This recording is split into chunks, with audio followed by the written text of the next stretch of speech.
할렐루야. 오늘 또 기도하는 자리에 나오신 여러분들을 주님의 이름으로 환영하고 축복합니다. 우리 찬송 447장 찬송하겠습니다. 우리 옛날 찬송가는 448장입니다. 이 세상 끝날까지. 447장 통합 찬송가는 448장입니다.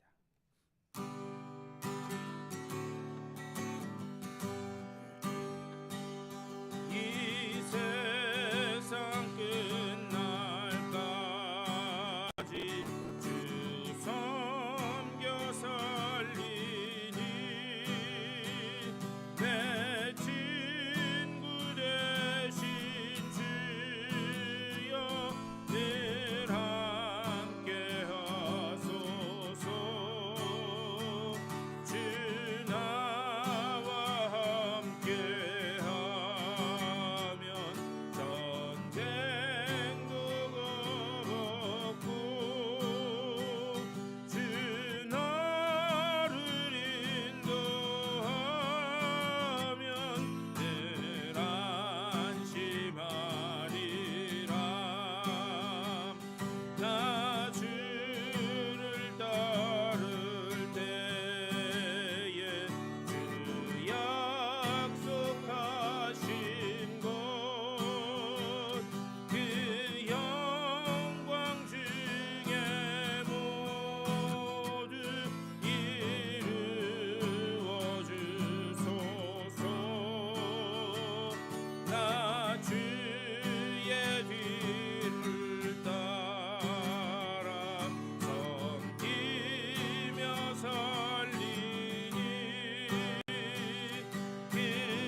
받을 은혜를 사모하는 마음 가지고 다 같이 기도하며 나가겠습니다.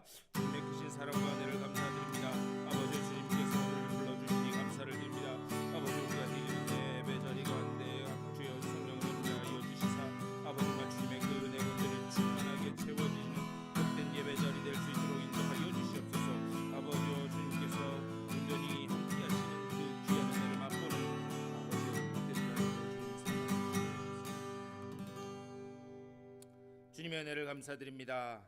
오늘 이 새벽에 저희들 깨워주시고 또 주님 앞으로 불러주시사 주님을 찬양하며 하루를 시작하게 하시니 감사를 드립니다.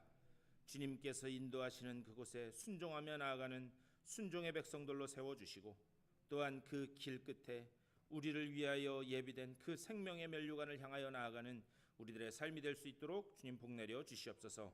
오늘 이 아침에도 말씀을 나눌 때에 말씀 가운데서 주님의 뜻이 깨달아지게 하여 주시고 또 말씀 붙들고 소망 가운데 다시 일어서는 복되는 날 될 수 있도록 주여 붙들어 주시옵소서.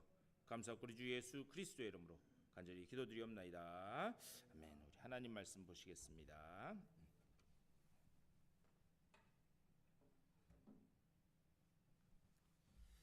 우리 말라기서 1장입니다.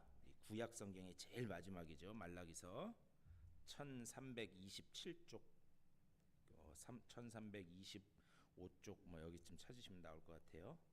말라기 1장 1절 말씀부터 보시겠습니다.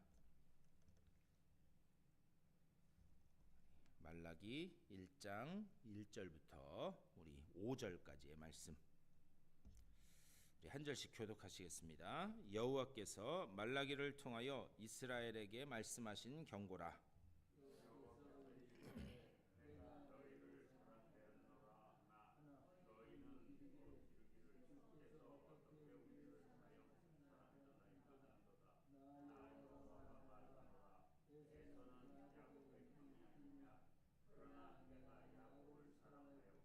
에서는 미워하였으며 그의 산들을 황폐하게 하였고 그의 산업을 광야의 이리들에게 넘겼느니라.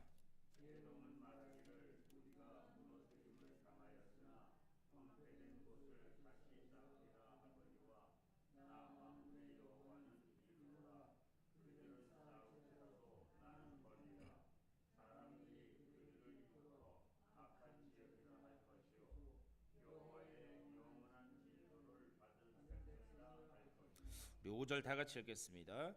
너희는 눈으로 보고 이르기를 여호와께서는 이스라엘 지역 밖에서도 크시다 하니라. 아멘. 오늘 이 말씀 가지고 또 우리 말씀 나누도록 하겠습니다. 우리 이제 오늘부터 말라기서 말씀을 묵상할 텐데요. 구약 성경의 제일 마지막 책이죠. 근데 이제 말라기라고 하는 그 이 이름의 뜻은 뭐냐? 나의 사자라고 하는 뜻이에요. 나의 사자. 그러니까 하나님의 말씀을 전하는 그런 전령이다라고 하는 그런 의미입니다. 자, 이렇게 하나님의 말씀이 이제 말라기 선지자, 하나님의 전령인 말라기 선지자를 통해서 선포가 되는데 오늘 이렇게 말씀을 보면 뭔가 이렇게 부정적인 말씀을 전하시는 것 같아요. 1절에도 이렇게 말씀합니다. 하나님이 말라기를 통해 말씀하신 경고다 이렇게 말씀해요. 그러니까 지금 말라기 선지자를 통해서 하나님께서 주시는 그 백성들에게 주시는 말씀이 좀 뭔가 무거운 주제다라는 것을 1절을 보면 알 수 있어요. 자, 근데 제가 이 학개서도 그렇고 스가랴서도 그렇고 이제 이 말라기서도 계속 이 예언서 말씀드리면서 제가 계속 강조해서 말씀드렸던 게 뭐냐? 하나님의 심판, 하나님의 저주는 하나님의 경고는 항상 저주와 경고와 심판으로 끝나는 경우가 없다라고 하는 사실을 우린 잊어서는 안 돼. 그것을 통해서 하나님께서 진짜 이루고자 하시는 그 뜻은 뭐냐? 그것을 통해서 고쳐내고 그리고 회복하고 그리고 구원하기 위한 거에 하나님의 경고의 말씀, 심판의 말씀에 진짜 목적이 있다라는 것을 우리는 잊어서는 안 됩니다. 그러니까 그것은 다 당신의 백성들을 고쳐내기 위한 말씀이다. 자, 오늘은 이제 첫날이니까 이제 좀 우리가 배경을 알면 말씀을 이해하는데 좀 도움이 될 것 같아요. 자, 오늘은 첫날이라서 이제 배경을 말씀드리는데 제가 학개, 스가랴, 말라기 이렇게 세 개를 연달아서 하는 이유가 있습니다. 뭐냐? 이스라엘 백성이 포로 70년의 포로 생활을 마치고 이제 돌아와서 원래 성전을 짓는 것 그것이 이 하나님께서 그들을 통해서 이루고자 하는 목적이었는데 어떻게 했는가? 우리 집부터 좀 빨리 좀 짓자. 그래서 성전을 짓는 것을 시작하는 척하다가 그것을 중단하고 그리고 우리 학개에서 우리 이 말씀 나누면서 말씀드렸어요. 거기에 여러 가지 핑계거리가 있었다는 거죠. 주변 사람들의 방해도 있었고 처음 들으시는 것 같은 그런 표정을 하시면 안 돼요. 이게 다 나눈 말씀이에요. 그래서 학개에서 그 말씀을 보면 주변 사람들의 방해도 있고 또 여러 가지 외부적인 공격이 있으니까 아유 그래 잘됐다. 좋은 핑계거리죠. 잘됐다. 어차피 우리 집부터 빨리 짓고 싶었는데 성전 공사는 좀 미뤄두고 나중에 상황이 괜찮아지면 하자. 그래서 그 성전 공사가 15년, 한 16년 정도가 중단이 돼요. 그런데 학개 선지자를 하나님께서 보내셔서 그들의 식었던 마음에 불을 지피셨다는 거죠. 그래서 이제 그들이 다시 성전 공사를 시작합니다. 성전 공사를 쫙 하다가 이제 스가랴 선지자를 하나님께서 또 보내시는 거예요. 2달 만에 스가랴 선지자를 다시 보내셔서 뭘 말씀하시는가? 그들의 그 마음에 불을 지폈다면 이제는 뭐냐? 왜 이 성전 공사를 해야 되는지, 성전을 완공해야 되는지 신학적인 기초를 말했다는 거죠. 그게 어제까지 나눈 스가랴서의 말씀이에요. 자, 그런 다음에 이 학개 선지자는 성전 공사를 이렇게 다시 시작하게 하면서 두 가지를 하나님의 약속이다라고 말씀을 이야기해요. 첫 번째는 뭐냐? 하나님께서 이 성전을 잘 완공하면 하나님께서 당신의 영광을 너희들에게 보여줄 것이다. 백성들에게 그것을 약속해요. 하나님의 영광이 성전 공사를 통해서 영광이 드러날 거다. 그런 다음에 또 하나 약속이 뭐였는가? 너희가 이걸 잘 마치면 하나님이 너희를 평안하게 하고 너희가 잘 먹고 잘 살 수 있도록 그렇게 복 내리실 것이다 라고 그렇게 약속을 해요. 그런데 성전 공사를 이제 거기에 힘을 얻어가지고 그래 우리 한번 열심히 해보자. 그럼 하나님이 영광도 보여주고 또 잘 먹고 잘 살게 해준다고 약속하셨으니까 하자. 그래서 거기에 힘을 입어서 열심히 성전 공사를 합니다. 그런데 시간이 점점 지나가요. 점점 지나가는데 이 학개 선지자를 통해서 주셨던 그 약속이 이게 빨리 안 이루어지는 것 같아요. 뭔가 하나님의 영광도 보이는 것 같지도 않고, 그리고 또 잘 먹고 잘 살게 해주신다고 그랬는데 그게 쉽게 탁 드러나는 것 같지가 않아요. 그러면서 이 이스라엘 백성들의 속에 점점 영적인, 그러니까 지쳐가기 시작하는 거예요. 그러면서 그 지쳐가는 게 뭘로 오는가? 영적인 피로감으로 이렇게 다가오게 됩니다. 그래서 점점 그게 영적인 피로감이 쌓이다 보니까 어떻게 하는가? 점점 종교적인 타락, 그리고 그냥 형식만 붙들고 있는 그런 신앙으로 남게 됩니다. 근데 그게 제일 먼저 나타났던 그 첫 번째 자리가 뭐냐? 그게 예배 자리였어요. 그러니까 하나님 앞에 예배 드리는데 영적으로 지치고 피로감이 쌓였다는 그 핑계로 하나님 앞에 예배하는 게 점점 형식만 붙들고 있는 그런 예배를 드리게 되었다라는 것을 볼 수 있어요. 예배 안 나갈 수 없어서 나가긴 나가는데 그냥 가는 거예요. 그냥 습관적으로 뭔가 오늘 하나님을 만나는 그 예배 자리에서 뭔가 영적인 그런 갈망, 그리고 영적인 그런 허기도 없이 그냥 습관적으로 나와서 예배 드리기 시작했다라는 겁니다. 하나님은 이것이 마음이 아프셨던 거예요. 그래서 하나님께서 말라기 선지자를 부르십니다. 그래서 말라기 선지자를 통해서 하나님께서 경고의 말씀을 하는 거예요. 근데 이것은 경고는 무시무시한 그런 경고의 말씀이 아니라 그것을 통해서 당신의 백성들을 다시 회복시키기 위한 데 목적이 있다라는 것을 기억하면서 이 말라기서 말씀을 읽어야 됩니다. 2절에서 이렇게 말씀해요. 2절 여호와께서 이르시되 내가 너희를 사랑하였노라 하나 너희는 이르기를 주께서 어떻게 우리를 사랑하셨나이까 하는도다. 나 여호와가 말하노라 에서는 야곱의 형이 아니냐 그러나 내가 야곱을 사랑하였고 이렇게 말씀해요. 자, 이스라엘 백성에게 주시는 하나님의 첫 번째 말씀이 뭐냐? 내가 너희를 사랑하였다라는 거예요. 내가 너희를 사랑하였다. 근데 이 사랑하였다라고 하면 완료형으로 과거형으로 써 있는 것 같아요. 그러니까 내가 옛날에 너희를 사랑했다 그렇게 된 걸로 보이는데 이 원문을 보면은 이 완료형이 아닙니다. 내가 너희를 사랑했고 지금도 사랑하고 있다라고 하는 그런 의미예요. 내가 여전히 너희를 사랑하고 있다. 내 마음은 변하지 않았다. 그래서 내가 이렇게 너희를 사랑한다라고 하나님 말씀하심에도 불구하고 백성들의 반응이 어땠는가? 그 2절 뒤에 보면 너희는 이르기를 주께서 어떻게 우리를 사랑하셨나이까 하는도다 이렇게 말씀하고 있어요. 근데 이게 글로만 읽으니까 이 느낌이 확 안 와닿는데 이 원문의 뉘앙스를 살려서 말씀드리면 이런 거예요. 하나님이 내가 너희를 옛날에도 사랑하고 지금도 사랑하고 있다 이렇게 말씀했더니 그 말씀을 들은 백성들의 반응이 어떤 건가? 아니 하나님 우리를 사랑한다고 하는데 이게 사랑하는 겁니까? 이 어떤 느낌인지 아시겠어요? 아니 우리 사랑하신다면서요. 근데 이거 한번 보세요. 이게 지금 우리 사랑하는 겁니까? 지금 그게 이 2절의 이 말씀이에요. 학개 선지자를 통해서 영광도 보여주고 잘 살게 하신다더니 지금 이게 사랑하는 겁니까? 지금 그런 이 뉘앙스로 지금 반응을 하는 겁니다. 내가 교회에 요즘 표현으로 하면 내가 지금 교회 나가기 전이나 교회 나간 후나 달라진 게 뭐 있습니까? 여전히 삶은 팍팍하고 여전히 삶은 힘든데 뭐 예수 믿으면 잘 되는 거 맞아요? 이런 류의 지금 이야기를 하고 있는 거예요. 지금 하나님께서 말씀하시는 그 사랑과 그 이스라엘 백성이 받아들이는 그 사랑에는 뭔가 지금 간극이 있다라는 것을 볼 수가 있습니다.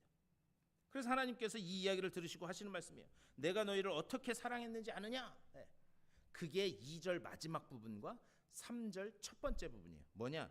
그러나 내가 야곱을 사랑하였고 3절 처음 에서는 미워하였으며 이렇게 말씀하고 있어요. 자, 여기서 우리가 야곱을 사랑했다라는 말은 이해가 돼요. 야곱을 사랑했다라는 말은 이해가 돼요. 근데 에서를 미워했다라는 말이 이해가 되세요? 에서를 미워했대요. 자, 이게 무슨 말이냐? 야곱은 형 에서를 속입니다. 그래서 속여서 여러분 그 스토리를 잘 아시는 것처럼 지금 밖에서 사냥하고 돌아와서 막 허기져 있는 그 에서에게 팥죽 한 그릇의 장자권을, 사실 그것도 속여서 파는 거죠. 그래서 팥죽 한 그릇을 그 장자권을 통해서 이렇게 주고받고 거래를 하게 됩니다. 그런데 이게 이 형을 속이는 이런 야곱을 하나님께서는 사랑하셨다는 거예요. 이게 무슨 말이냐면 이런 말이에요. 야곱의 방법은 분명히 잘못됐어요. 속여서 형을 속여서 하는 그 방법은 잘못됐지만 성경에서는 에서에 대해서 뭐라고 이야기하는가? 그는 장자권을 경홀히 여겼다라고 그렇게 기록되어 있습니다. 경홀히 여겼다는 말은 가볍게 여겼다는 거예요. 가볍게 여겼다. 오늘 말로 하면 이런 거예요. 지금 배가 고파 죽겠는데 예수가 밥 먹여주냐? 느낌이 확 와닿죠? 이런 거예요. 지금 배고파 죽겠는데 예수가 밥 먹여주냐? 그래, 내가 그냥 팥죽부터 빨리 먹어야 되겠다. 그런데 반면에 야곱은 그렇게 속여서라도 그 속에는 어떤 의미가 있는 건가? 저는 하나님의 은혜가 아니고서는 단 하루도 살 수 없습니다. 나는 예수가 필요합니다 라고 하는 그런 그의 이 영적인 배경이 그 대화 속에, 그리고 그런 행동들 속에 있다라는 것을 우리는 놓쳐서는 안 돼요. 결국 야곱은 사랑하고 에서는 미워했다. 이게 어떤 하나님의 감정적인 이야기를 하는 게 아닙니다. 뭐냐? 내가 야곱은 택했고 에서는 택하지 않았다라고 하는 것을 지금 이런 식으로 표현하고 있는 거예요. 결국 이 일 때문에 어떻게 되는가? 야곱은 형 에서의 낯을 피해서 삼촌 라반의 집으로 도망갑니다. 그러다가 베델이라고 하는 곳에 가서 거기에서 돌베개를 베고 누워서 잤다는 거죠. 오늘날 표현으로 하면 노숙한 거예요. 노숙. 성경에서 나오는 첫 번째 인류 최초의 노숙자가 야곱입니다. 그런데 이 당시에 노숙을 한다라는 것은 무슨 의미였냐면요. 당시에 나그네 환대법이라 그래서 어떤 나그네가 어떤 사람들의 그 마을이나 집으로 딱 가면 그 사람을 무조건 집으로 받아들이고 먹여주고 재워주는 게 유대인들의 이 관습이었어요. 근데 만약에 그렇게 하지 않는다? 그거는 그 마을 사람들이 비난받을 일이었어요. 그런데 노숙을 했다? 뭐냐? 어디 한 군데 가서 환영받을 만한 그런 사람도 없는 완전하게 철저히 고립되고 홀로 된 지금 상황이라는 거예요. 그 상황에서 돌베개를 베어서 잠을 잘 때에 하나님께서 꿈으로 하늘의 사닥다리가 땅으로 닿는 것을 보여주시고 천사가 오르락내리락 하는 이 꿈을 보여주세요.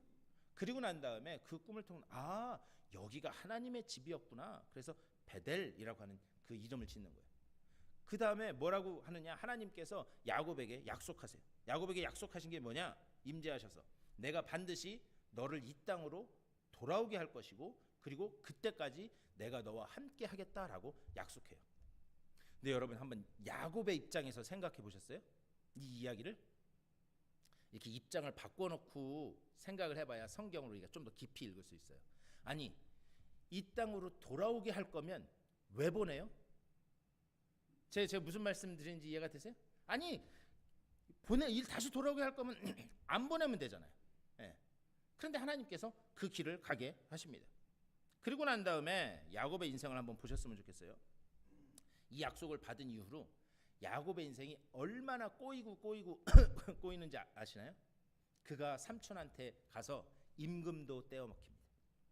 사랑하는 여자가 있는데 그것도 순서가 바꿔치기 돼가지고 그래가지고 거기에서 또 속임을 당해요. 속임수라고 하면 자기가 세계 최고인 줄 알았는데 자기보다 더, 그러니까 이런 거 보면요, 하나님이 사람 고치는 방법은 더 센 놈을 붙여주는 것 같아요. 그래서 그게 아주 엄청난 그런 인생의 풍파를 겪게 됩니다. 그러다가 나중에 이제 그 모든 일을 겪고 나서 나중에 이 요셉 그 이야기와 연결되면서 나중에 바로 앞에 가게 되죠. 그래서 바로 앞에 가서 그 바로에게 자기의 인생에 대해서 하는 이야기가 있어요. 그때 뭐라 그러느냐?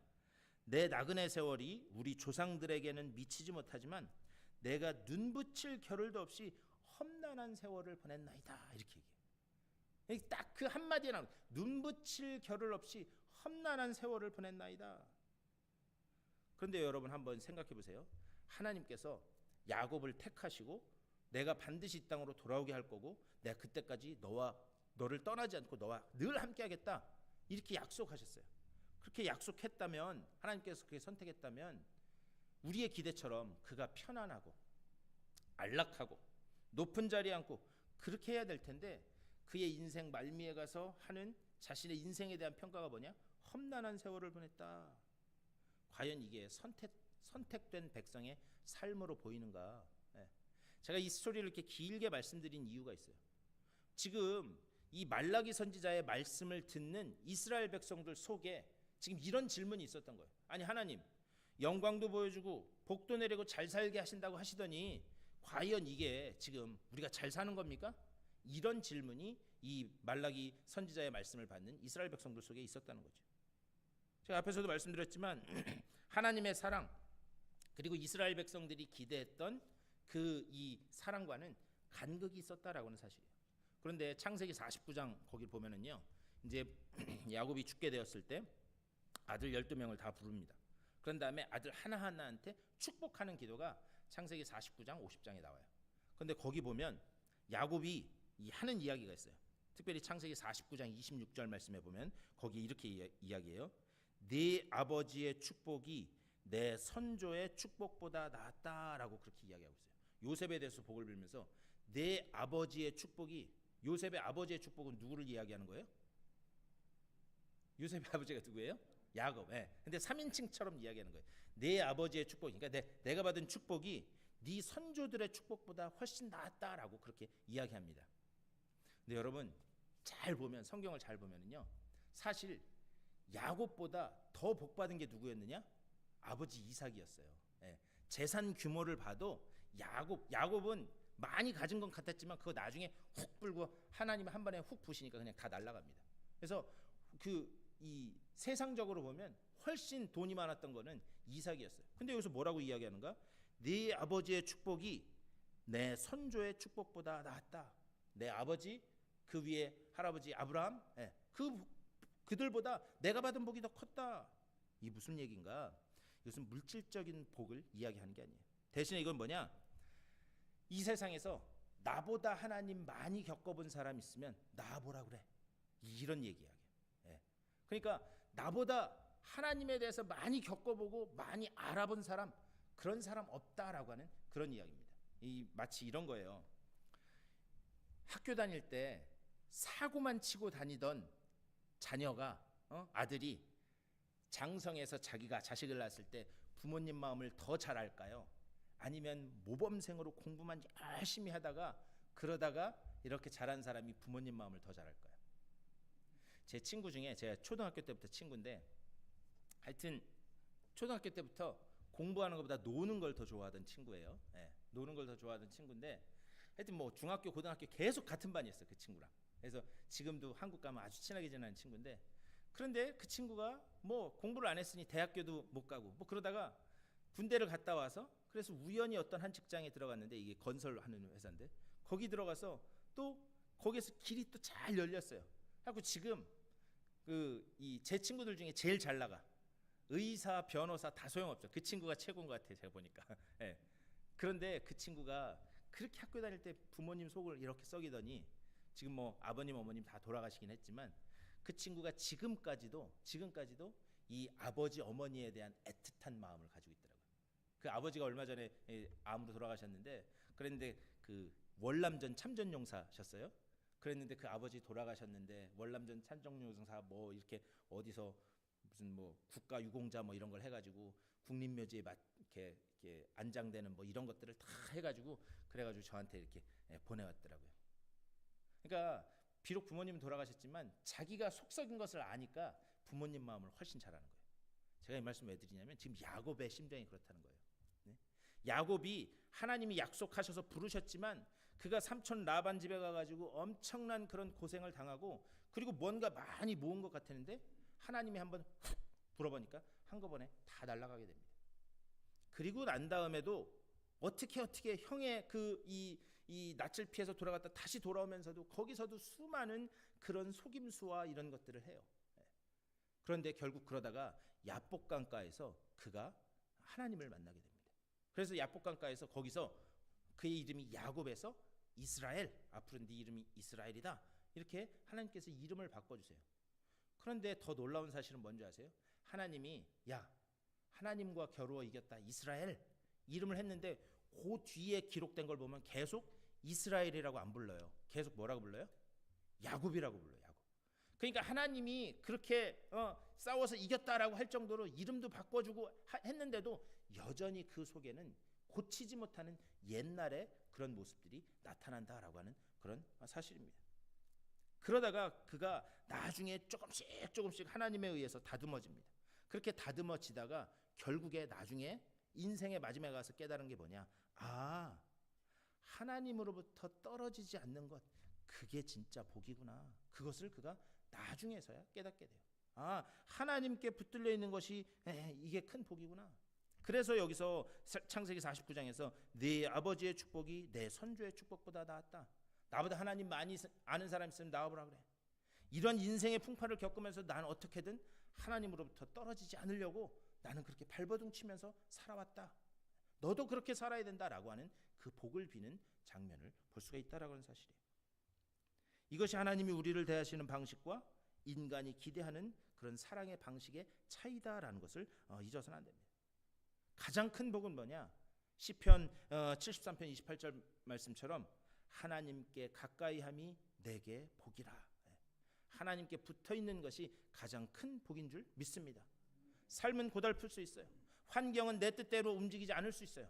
하지만 그 가운데서도 하나님과 떨어지지 않도록 하나님께 붙들려 하나님과 함께하는 것, 그것이 가장 큰 복이다라고 하는 사실을, 내가 너를 사랑하였다라고 하는 오늘 그 말씀 속에서 하나님이 우리에게 주시는 말씀인 줄 믿습니다. 오늘 말씀을 생각하면서도 기도하실 때 하나님, 어떤 상황 가운데서도 하나님으로부터 떨어지지 않도록 하나님께 붙어 있을 수 있는 그 믿음을 내게 허락하여 주시옵소서.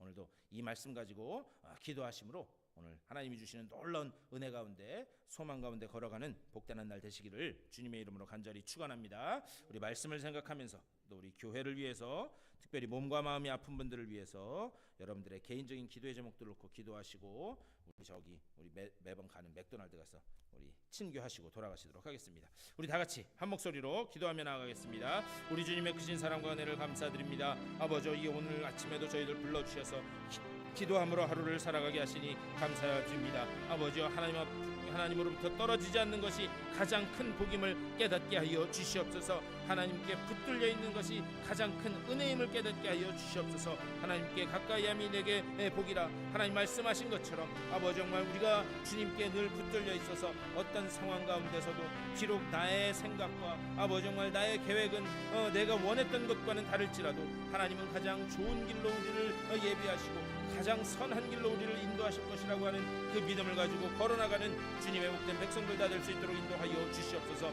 이 믿음을 우리들에게 허락하여 주시옵소서. 우리가 주님을 잡으려 하지 않게 하여 주시고 주님께 붙들린 아버지 복된 믿음의 소유자들 다 될 수 있도록 주여 우리들에게 큰 믿음을 허락하여 주시옵소서. 그리하여 성령께서 주시는 그 믿음 안에서 삶의 어떤 이 길이 펼쳐지든지 간에 그 길 가운데 순종하며 갈 수 있는 복된 순종의 백성들로 다 설 수 있도록 주여 아버지 붙잡아 주시옵소서. 우리 교회가 아버지 이런 복된 믿음의 소유자들의 공동체, 아버지 정말 이런 믿음 붙들고 주님 말씀하시는 것으로 순종하며 나아가는 아버지 믿음의 공동체 될 수 있도록 주여 아버지 붙잡아 주시옵소서. 성령으로 하나 되게 하시는 그 사랑의 띠를 힘입어 아버지 정말 우리가 한 마음 한 뜻 이루고 머리 되신 주님께서 우리에게 말씀하실 때에 그 길로 순종하며 나아가는 복된 아버지 공동체 되게 하여 주시고, 또한 우리에게 맡겨주신 그 귀한 사명들을 기쁨으로 감당하는 복된 아버지 공동체 될 수 있도록 주여 붙잡아 주시옵소서. 특별히 간절히 간과없기는 아버지 우리 교회에 속한 사랑하는 지체들 가운데 몸과 마음의 연약함으로 인하여 고통받는 이들이 있습니다. 아버지여, 주님께서 그들을 불쌍히 여겨 주시옵소서. 아버지여, 주님 그들에게 주님의 놀라운 긍휼과 자비를 베풀어 주시옵소서. 주님 찾아가시사 그 아픈 곳에 주님 능력의 오른손으로 안수하여 주시고 아버지 온전히 회복되어 주님 앞에 다시 나와 예배하는 복된 믿음 믿음의 손자들로 설 수 있도록 아버지 그들을 붙잡아 주시옵소서. 오늘 하루도 기도로 시작하는 주님의 귀한 백성들 한 분 한 분 가운데 주의 성령의 능력을 더하여 주시사 아버지 정말 주님 주시는 믿음으로, 주님 주시는 그 위로와 주님 주시는 평안으로, 주님 주시는 그 능력으로 다시 일어서며 세상을 향해 주님의 살아계심을 선포하며 나아가는 주님의 복된 백성들 다 될 수 있도록 주여 한 분 한 분 주님께서 세심하게 돌보시고 이끌어 가심을 보게 하여 주시옵소서. 주의 그 권능의 손을 펴시사 주님께서 함께 하시는